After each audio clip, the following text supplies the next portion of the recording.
сюда приехали, поняли, что все-таки не зря это сделали. Пляж действительно атмосферный и такой очень удивительный, с чистой водой. То есть лежишь на кровати, смотришь, а у тебя тут вот такая вот красота с окна. Штрафы за езду без прав в Таиланде стали намного больше. И даже светит тюрьма. Thank you. Мы только что подъехали, вот припарковались. Тут такой ресторан, смотрите, с акулой. И тут еще один резорт с бассейном и с такими хорошими видами на пляж Кае Бэй. По-моему, так называется. Я снизу, конечно же, напишу название. Мне тут прям уже нравится тем, что тут вот эти вот доски, уже такое балийское настроение. Как говорится, на чили, на релаксе. Мы ехали под дичайшим просто дождем. Уже думали развернуться обратно, но я говорю, нет, как так? Мы должны показать как можно больше пляжей. С погодой что-то вот пару дней нам не везет. Но мы, тем не менее, сюда приехали, там переждали в одном магазинчике. Можно обратить внимание, тут такое местечко, где можно посидеть, поработать. Для фрилансеров вообще, конечно, находка. Ну и в целом сейчас мы наблюдаем такой сильнейший отлив. Можно увидеть островочки, такие маленькие. При большом желании, мне кажется, очень можно легко доплыть до них. Ну и сейчас, конечно, у нас Медуза Патруль. Маша расскажет более детально чистоту воды, а также наличие медуз, там кораллов, камней и всего остального. Ну что, поехали оценивать водичку на пляже Кае Бэй. Ну, как вы видите, она прям кристально прозрачная. Здесь есть различные камушки. Кстати, после дождя достаточно теплая. Да, вообще на самом деле очень хорошая водичка. Ну, единственное, камушки немножко смущают и такие достаточно большие. Но так как вода прозрачная, здесь абсолютно все это видно и, соответственно, удариться не получится. А там дальше прям много коральчиков.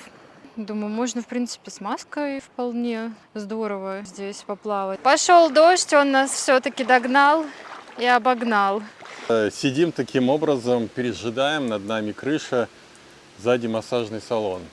Ну, что поделать, мы уже привыкли, что, к сожалению, погода не всегда нам располагает. Иногда вот приходится таким образом сидеть, ждать. Обидно, что у нас ограниченное количество времени, да, осталось там буквально совсем чуть-чуть до отъезда до Паттайи. Хотелось абсолютно все пляжи показать, но, скорее всего, это не получится сделать. Какие-то пляжи мы все-таки не покажем. И сейчас мы ехали, один был момент, когда на крутейшем повороте я притормаживал, потому что это было вниз, и там лежала картонка. Непонятно, что она там делает, и байк немного так повело. Ну, совсем чуть-чуть, я тормоз сразу же отпустил, но Маша вот уже все.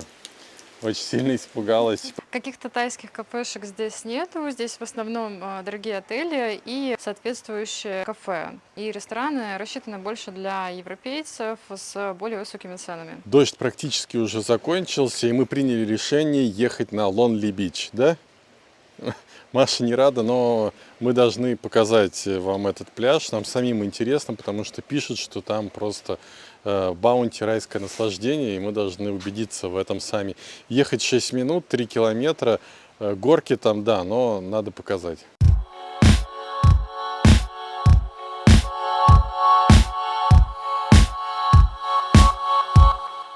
Ну вот мы и приехали на Lonely Beach. За 8 минут доехали, припарковали байк и идем непосредственно уже на пляж. Я ничего абсолютно про него не знаю, но Маша сказала, что он очень популярный. Такие резотики можно увидеть, домики можно арендовать. Видите, да? Их тут очень много. И я уже отсюда прям слышу музыку. Ну вот мы проходим через бассейн. Получается кафешка, где можно заказать что-то, выпить и поесть.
хорошо прям.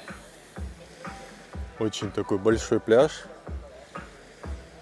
Можно увидеть, что людей не так много, как я ожидал. Я думал, тут прям будет все забито. Песок весь перекопан, как будто тут в футбол играли или еще что-то чуть необычно. Но первое, что бросается в глаза, это вот камни. Их почему-то тут много, и песок тут не белый, как мы уже привыкли. Но сейчас, скорее всего, отлив. Сейчас именно по эту сторону острова сильнейший отлив. Но если даже отлива бы не было, да, но все равно ты заходишь где-то по колено, и тут получается камни. Ну и видно, что он такой довольно мелкий. Там вон девушка прошла уже метров, наверное, 20, она все еще по пояс идет. Несмотря на то, что время уже достаточно позднее, я вам все равно сейчас смогу показать водичку, потому что, как видите, она просто невероятно прозрачная. Но есть одно но. Дно здесь каменистое. Чистота воды и теплота воды просто невероятная. Конечно, жаль, что сейчас не день, и мы не смогли вам показать днем это местечко, потому что оно, мне кажется, должно быть невероятно красивым. Что обычно там, где много людей, значит, там, собственно, нормальное местечко, где можно искупаться. Решили чуть-чуть еще пройти. Машу впечатлила чистота этого пляжа при заходе. Ой, смотрите, как красиво. Это после дождя вот такая вот картина у нас открывается в районе 4:30. Мне нравятся, на самом деле, такие вот пляжи, где нету всяких дорог, отелей, там, кондоминиумов, небоскребов. Вот просто, когда находишься, как будто единение с природой. Красота, конечно. Тут еще такие вот атмосферные всякие кафешки. Да, немного похожи, как панганский стиль такой. Там вон даже можно серф взять, кататься. Ну и, конечно же, можно сделать массаж. Тут вот один массажный салон, там было несколько массажных салонов. В районе 200-300 бат. Ну, это везде по Таиланду так. Ладно, мы далеко идти не будем, наверное, тут сейчас и искупаемся. Только представьте себе, что в 90-х годах дорога здесь от предыдущего пляжа, на котором мы как раз были, заканчивалась, и сюда было не попасть. Можно было это сделать либо сквозь гущу джунглей, либо, собственно, на лодочке доехать. И именно поэтому этот пляж называется Lonely Beach, одинокий пляж. Ну вот мы только что искупались. Конечно, вода тут вообще волшебная, очень крутая. И заход, проходите от главного захода буквально где-то метров 50-100, и тут уже просто вообще нереально круто. Водичка чистейшая, она теплая и очень-очень чистая. Вот прям вообще заходишь, после дождя немного промокли, было прохладно. И когда заходишь в воду, такое ощущение, какое-то теплое джакузи. И волн вот вообще нету, просто такая гладь. Можно вот плыть, купаться. Вот я больше всего получаю удовольствие, когда вот нахожусь вот в такой вот чистейшей воде, без волн, теплый, с прозрачным вот дном, когда отплываешь даже метров на 100-200 и видно дно. И тут еще можно увидеть таких рыбок, которые почему-то плывут тебе навстречу. Вот видите, насколько прозрачное дно, их можно тут увидеть. Таких рыбок, кстати, впервые вижу, они такие какие-то... Раскраска у них удивительная такая. Вот, они просто со всех сторон тебя оплепляют. Не, одна что-то попробовала меня на вкус, но ей не понравилось. Смотрите, прям невероятный закат сейчас начинается, солнце так светит. Целый день солнца вообще не было видно, вот от слова совсем. И под самый вечер солнце показалось. Ну и вот, если вы любитель провожать закат, то вот вообще тут идеально. Ой, когда солнце светит, тут прям все такими другими красками обрисовывается. Конечно, очень рекомендуем на этом пляже побывать. Мы сюда думали ехать нет из-за погоды, и сюда приехали, поняли, что все-таки не зря это сделали. Пляж действительно атмосферный и такой очень удивительный, с чистой водой. Ну и вот, хотел еще показать, что тут такой есть бич-бар, украшен фонариками, и по вечерам он тут просто невероятную красоту дарит. Ну, у меня вот реально такое впечатление, если смотреть на сторону справа, то как будто бы я попал куда-то на Бали, там, знаете, пляж Батубелон, а вот слева уже далеко не Бали, потому что тут можно купаться, и очень чистая вода, нету никаких волн. Ну а мы сейчас хотим еще успеть на одну обзорную площадку и оттуда поснимать закат.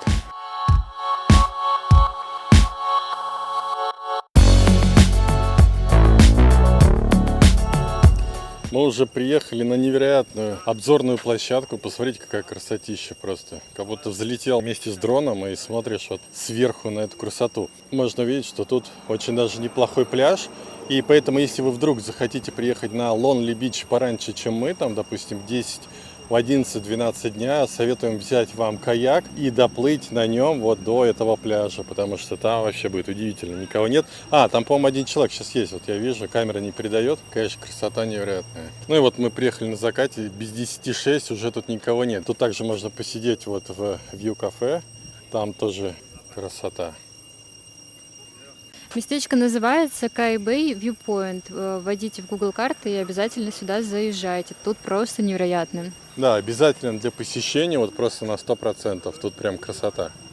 По пути домой пошел сильнейший дождь, и, конечно, ехать, когда лупит дождь, 30 километров не хочется. Вот по пути мы увидели кафешку, видите, там ценник 50. То есть тут, конечно, не все по 50, да. Вон, грин-карри, том-ям 135, но паттай, фридрайс 60 бат. Если вы любитель и ценитель морепродуктов, то тут тоже можно по приличным ценам это все взять. И такая вот кафешка на углях, где могут вам очень вкусное все приготовить. Часто у нас спрашиваете про кафешки, где есть достаточно бюджетная еда. В принципе, когда вы едете и увидите какие-то большие вывески китайские, мне кажется, можно остановиться в любом кафе и всегда будет вкусно. Мы сейчас остановились, нас порадовала вывеска, где 50 бат. Правда, именно за 50 бат мы нашли только буквально 2 блюда, а в целом то, что мы любим, здесь стоит всего лишь 60 бат, то есть это паттай, жареная лапша и так далее, и причем это с сиафудом, и это очень-очень здорово, поэтому место называется Siam Kitchen. Если хотите бюджетно поесть, то можете зайти сюда. Ну а вкусно поесть или нет, мы узнаем как раз, когда попробуем, поэтому пока что советовать не будем, но вообще, если брать в целом, то да, наверное, очень редко бывало, когда что-то нам прям не понравилось. Вот обычно какая-то тайская кафешка, да, там не очень симпатичная вывеска, да, там как-то совсем все грустно, какие-то там пластиковые сиденья, пластиковый столик, где уже почти доломан. Садишься, и там приносят вкуснейшие какие-то вещи, которые прям ешь и не можешь прям насладиться. Хочется вторую порцию заказать, чтобы еще раз это все испытать. Поэтому не брезгуйте, пробуйте и получайте прям удовольствие от еды. Причем, если вам повезет, то будут достаточно приличные столики за очень смешную цену. И самое забавное, что в Таиланде очень часто работает принцип: чем страшнее кафе, тем вкуснее там. Почему-то он работает у нас очень часто.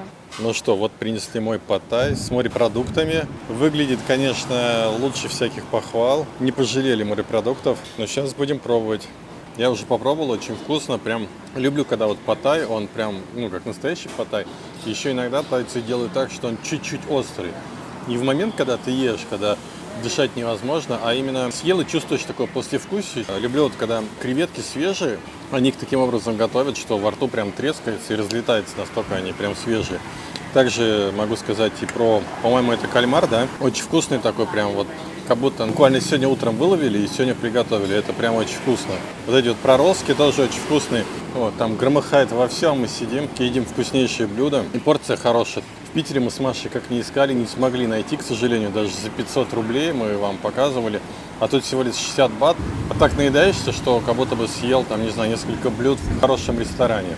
Ну а теперь пробует Маша. Я заказала какое-то новое для себя блюдо, называется намприк поу. Это получается, что в чили-пасте, не очень острое, попросила, и в таком томатном соусе, здесь морепродукты и овощи, и все это с рисом. Тоже стоит 60 бат, и, собственно, сейчас попробуем. Называется намприк поу. Это просто невероятно вкусно. Тут такой соус, он чем-то напоминает ореховый, как будто с добавлением такой терпкий. Максимально свежие морепродукты и, конечно же, рис. И здесь какие-то прям специи, они такой вкус пряный придают, прям что-то с чем-то. Ну и тут даже есть кофе. 50 бат стоит. Попросили после, но принесли все равно во время еды. Ну ладно, хотя бы не перед едой, как обычно приносим. Thank you. Thank you. Когда идет дождь, получается спасаться только таким способом. Сейчас купили в Лотосе такие пакеты, как для мусора. Сейчас попытаемся поехать.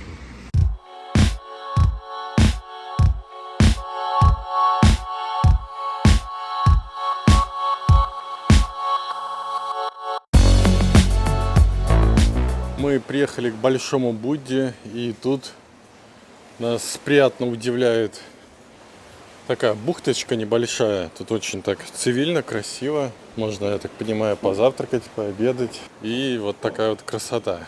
По пути, пока ехали, опять нас несколько раз накрывал дождь, но мы уже привыкли, мы даже не останавливаемся. Смотрите, как тут интересно, можно вот тут арендуешь жилье, получается, и можно вот тут полежать, посмотреть вниз, понаслаждаться красотой. Очень необычное жилье такое. То есть лежишь на кровати, смотришь, а у тебя тут вот такая вот красота с окна. Тайцы в этом плане умеют, вот, чтобы люди наслаждались красотой. И тут такой ресторанчик. На огромное количество людей рассчитан. Видите, такие чаны висят. Ну, скорее всего, сюда привозят туристов там одним автобусом. Вон там домики, получается, отдельно. Они тут совместно, ты вот, получается, комната в доме, а тут отдельно домик. Это, конечно, красота. С таким видом. Называется вот Салакпхет Сиафуд Резорт. Смотрите, сзади меня есть два островка, получается, называется Прау-Най и Прау-Нок, и, соответственно, тут можно попасть к ним, арендовав лодочку, либо договорившись с какой-то одной из этих лодок. Не знаю, правда, какая из них едет, тут нужно узнавать, спрашивать, потому что место такое, они очень изобилуют туристами, и, соответственно, нужно тут все спрашивать, уточнять, и прям вывески мы нигде не увидели, где это все организовывать. Смотрите, тут можно пройти к такому причалу. Я сначала думал, тут выращивают какие-то фермы, но нет, это просто вот рыба, которую поймали, ее кладут в такие специальные сети, чтобы она была живая. Если вы что-то заказываете в ресторанчике, вам идут ее и начинают готовить. Совершенно свежая рыба, только что выловленная получается. А не мороженое, как в наших ресторанах. И отсюда можно видеть остров. Остров вообще просто, мы сейчас ехали, наверное, минут 25. Это было просто невероятно. Отовсюду всякие красивые пейзажи, горы, какие-то поля, где-то открывается море. И прям вот смотришь на это все и получаешь колоссальное удовольствие. А вот традиционная тайская лодка, на которой происходит ловля рыбы, там, кальмаров и креветок. На Пангане их огромное количество. Вот когда мы останавливались долгое время в Чилакламе, там вот именно таких вот лодок один в один, ну, там, наверное, штук 30 только. Приехали посмотреть Большого Будду, а тут такая красота, не можем просто оторвать глаз.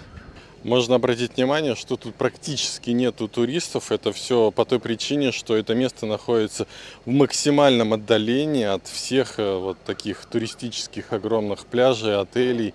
Сюда ехать, ну, не знаю, наверное, минут 40, если не час. Поэтому тут, как видите, очень мало людей. Такое местечко можно назвать другой Таиланд, потому что здесь такие горы, здесь много таких лодочек, причем именно белых, а не таких тайских, которые вот мы привыкли видеть в Таиланде. И прям такое ощущение, что где-то в другом месте находишься.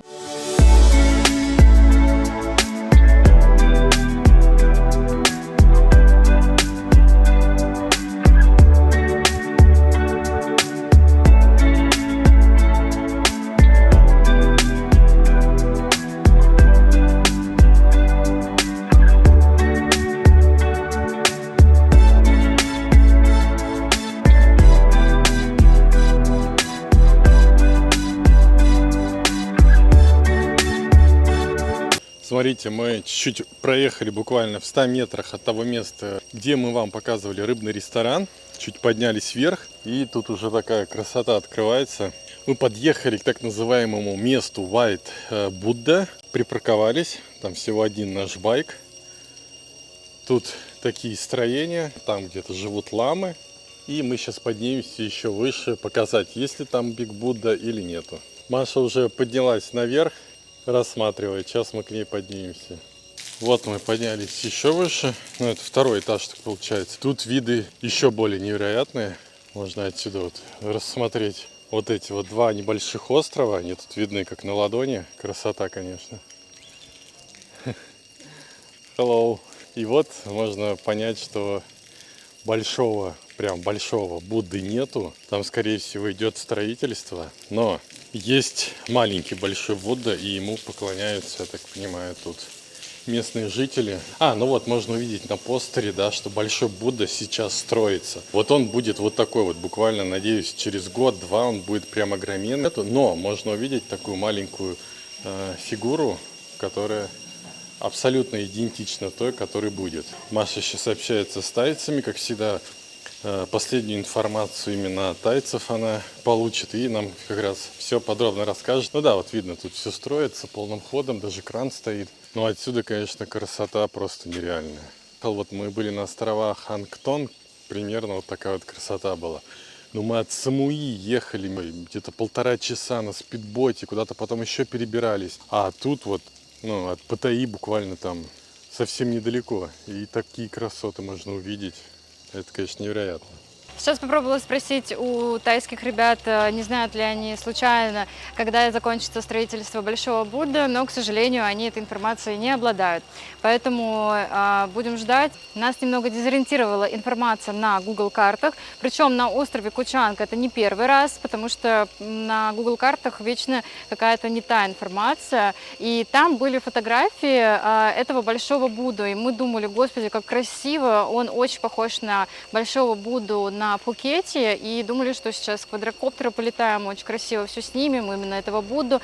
Вот, а оказалось, это был всего лишь макет, и, соответственно, строительство еще будет продолжаться какое-то время.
Ну и по традиции бьем на счастье.